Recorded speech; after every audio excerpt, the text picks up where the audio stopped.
Hello friends and family, welcome back to Nanaaba's kitchen. On the menu today is our stunning, delicious vegetable fried rice. Now friends, we are going to make sure that these crunchy, beautiful, fresh vegetables are highlighted in this recipe. I know you're going to love it. I'm going to love it.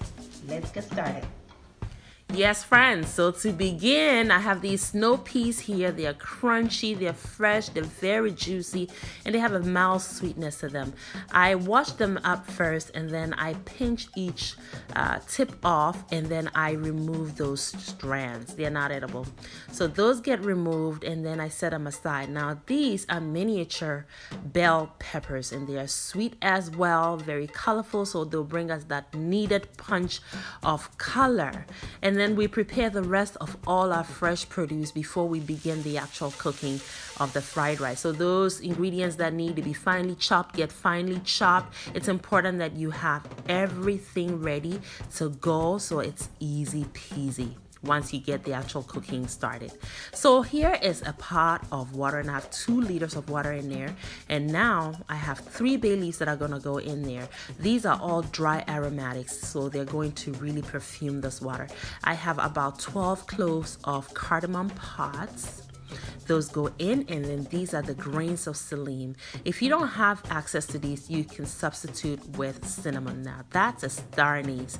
It's very fragrant. All of these ingredients are very fragrant and also very powerful, so they can overpower your dish, so a little bit will go a long way.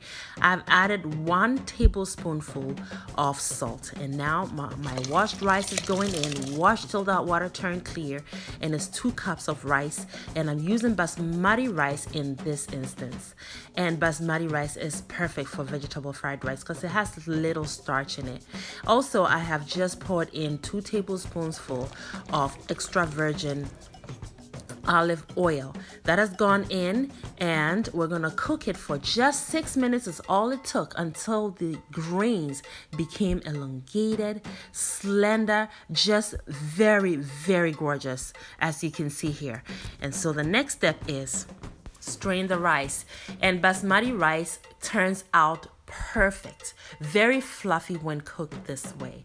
I want my rice grains to be long and very elegant, as you can see here. They're not sticking to each other, very fluffy. So you strain it and then you lay it on a sheet pan and let it air dry and cool down before you actually begin the preparation of your fried rice. And there you have it. Look at how separated each grain is. So now we have our clarified butter or ghee that goes into our wok, which is over very high heat, and I've poured in my fennel seeds and I'm just gonna let those pop. And once that happens, it perfumes the oil and it's just perfect and beautiful. I'm adding some rosemary to it as well. You let those cook for about 5 seconds and add your onions. So I have some scallions, I have some red onions, and then some serrano chilies for some heat and that beautiful aroma.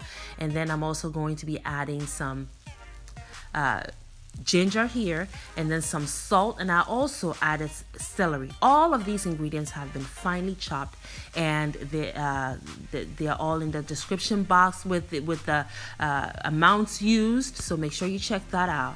So you're going to cook this for about 3 minutes. What you want is caramelization.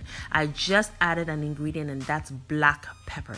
So you cook that until you begin to see those brown bits, and that is beautiful flavor. Now I just added my finely chopped garlic. Now you notice the garlic went in later because garlic cooks very fast and it tends to burn, and when it burns it's bitter and you just don't want that. So right now this mixture here, that's all you need. You don't need anything else. That is all you need. So now your fresh produce can all go in. I've added my shredded carrots, my peas, and some celery that I finely sliced up, and then also my snow peas that I cleaned up in the beginning also go in, and I continue to cook on high heat, retaining the crunchiness and freshness of these beautiful ingredients, highlighting these beautiful vegetables. That is the goal here. Now look at these bell peppers.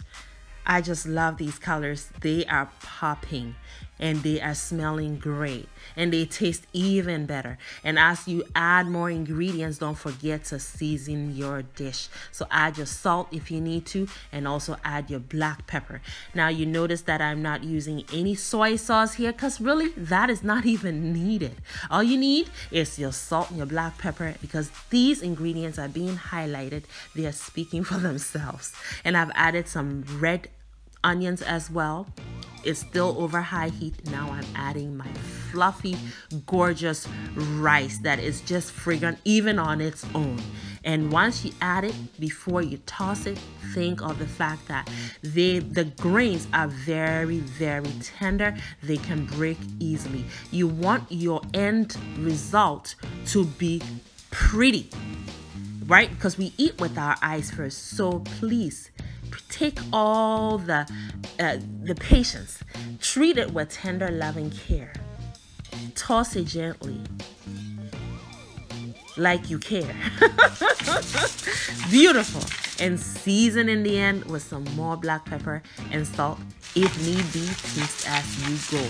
You know, season every layer that you add to this beautiful dish if you need to. And the vegetables are all still very crunchy because we cooked over high heat. This is perfect and it's beautiful. It serves as a wonderful side dish on your dining table this season.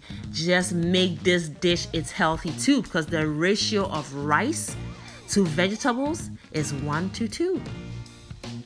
So your amount of carbs, not quite insignificant in terms of this preparation. Just look at that. Just gorgeous, right? Oh, these colors are popping. It's beautiful, mouth-watering.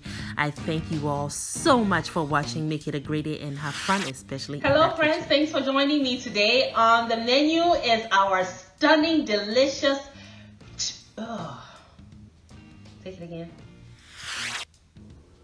Hello, friends and family. Welcome back to Nanaaba's Kitchen. On the menu today is our vegetable fried rice. We are going to, the goal here today is to